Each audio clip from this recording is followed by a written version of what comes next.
Hello everyone, today we're going to be talking about the 4-man Deus Esca urgent quest. So I was very fortunate to play with Anamana when we did the 4-man version of Deus Esca, so I'll be using that footage to explain the boss fight. But before we jump into that, if you're new to the channel, please consider subscribing as I do upload PSO2 content daily. Anyway, without further ado, let's begin the video.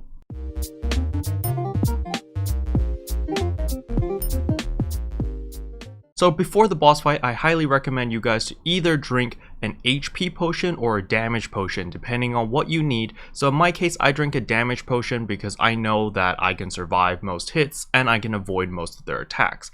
Another thing is make sure to always stock up on your potions.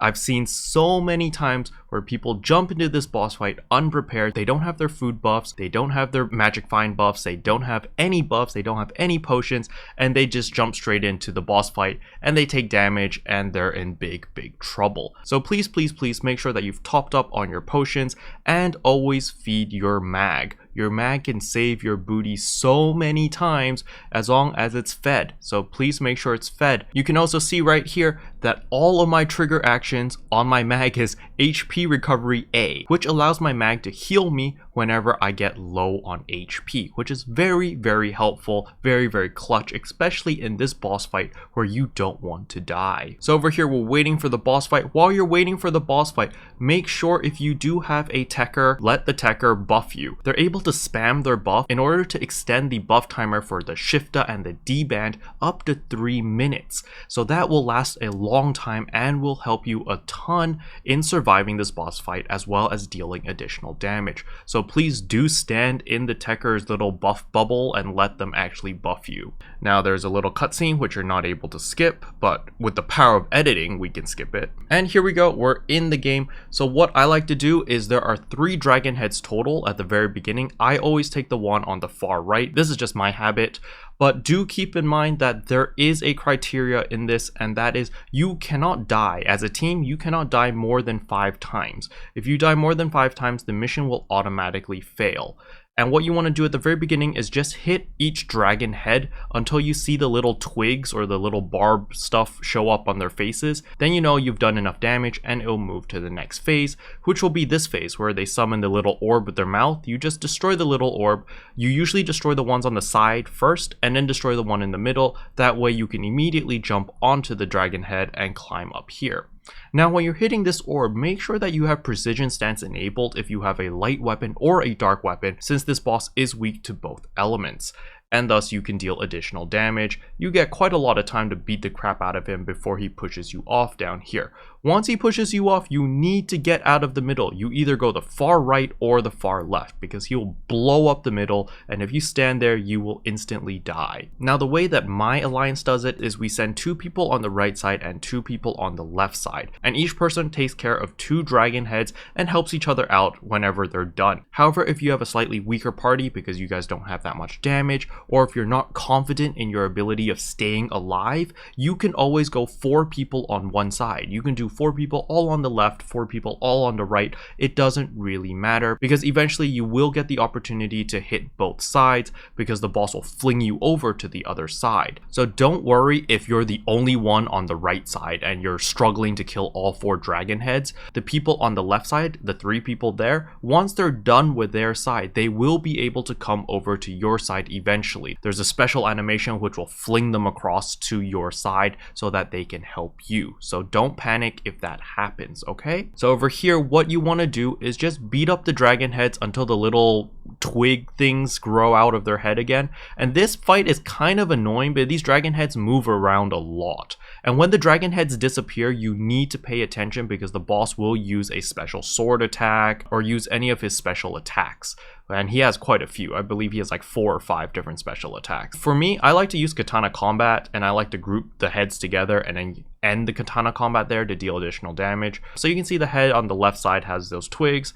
They disappear and he does that sword swipe, which is one of his special attacks. You can just use your Morning Misreaver to dodge it, or you can counter it, or you can block it. It doesn't really matter. Just avoid taking damage from that because it does hurt quite a bit. So you can see over here that on our side, the right side, we're done. There's the twigs on all 4 of the heads. So now they're going to do their super move thing with the charge up, and we just need to destroy the orbs again. Once you destroy all the orbs, you're going to notice that the dragon head will fall down and we'll be able to climb the dragon and go up and beat up his heart. So you're going to see here, we're going to climb on the dragon, go over to the heart area, and we're going to beat up the heart. And you can see that they did the same thing on the left side. However, if you're not in sync, it doesn't matter. What's going to happen is you're going to beat up this orb, and then the boss is going to fling you over to the left side if they're not done on their side, if they need help. But if you do it synced, then what he's going to do is he's immediately going to phase. So when he's in phase, he has multiple attacks. This first attack, we call it outer and inner. So he'll flamethrower the outer side, and then he'll use a lightning attack on the inner. So what you want to do is just stay close to the boss at the beginning, move out for the second attack, and then dash in like what I just did in order to avoid all the different attacks. Once you're done with that, he can use a variety of different attacks. This we just call blue. You just avoid the blue marks on the ground. Then this attack we call dagger, where he just stabs the ground and does a little swipey swipe. And this is called fist.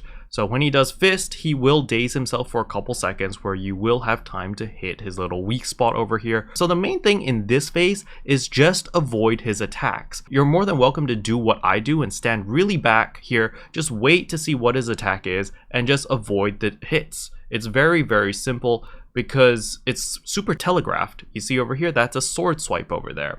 You can either block it, counter it. Okay, now he's doing fist again. Now you wait till he finishes fist because you know that, hey, he's going to daze himself for a couple seconds after he's done fist. And after you hit the little orb enough times, he will go into his ultimate phase or his last phase where he blows up the moon. So this part doesn't make any sense to me. Can you guys explain? He blows up the moon, and then your Arks leader person, Zyra, whatever her name is like, oh no, we need to defeat the boss faster in order to stop the moon from falling onto Earth. But he destroyed the moon already. So isn't the moon going to fall down on Earth either way? Anyway, in this part of the fight, your goal is to destroy all the dragon heads. This is very, very messy because there's a bazillion dragon heads flying around. But what you want to do is just beat them up. Yeah, you can see Steve died over here. That's very unfortunate.